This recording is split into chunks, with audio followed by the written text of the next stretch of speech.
Face à la diaspora congolaise, ce dimanche 17 mars à la Cité de l'Union africaine, le président de la République en toute fermeté avoue que la corruption ne sera plus acceptable dans notre pays et qu'il y a suffisamment de place pour que chaque Congolais y apporte sa pierre en vue d'améliorer sensiblement la vie de nos compatriotes.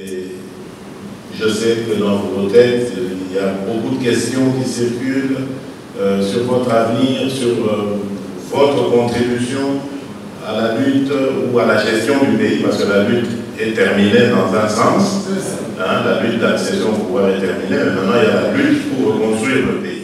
À l'occasion, le président a fait l'économie de son programme d'urgence sur le 100 jours. Qu'il n'y ait pas de détournement, ensuite d'augmenter les recettes et de mieux pouvoir répartir ou affecter ces richesses. Que nous aurons créé à ce moment-là pour d'abord rehausser le niveau de vie des gens en augmentant leur pouvoir d'achat, leur salaire, leurs conditions de travail également, et aller dans le soutien à l'entrepreneuriat congolais. Et là, j'ai mis beaucoup d'accent là-dessus parce que je compte booster les initiatives privées des Congolais, des entrepreneurs congolais.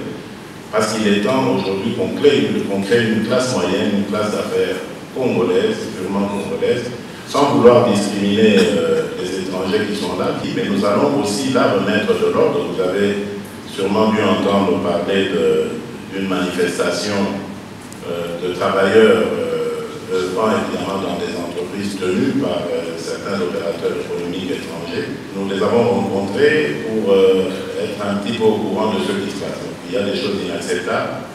Nous n'allons pas nécessairement incriminer ces opérateurs économiques d'origine étrangère parce que bon, le contexte dans lequel ils évoluent favorise ce genre de choses.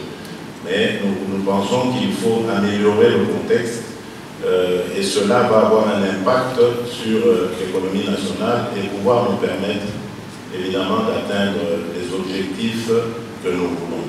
Le chef a émis les vœux pendant son quinquennat de voir l'émergence de la classe moyenne.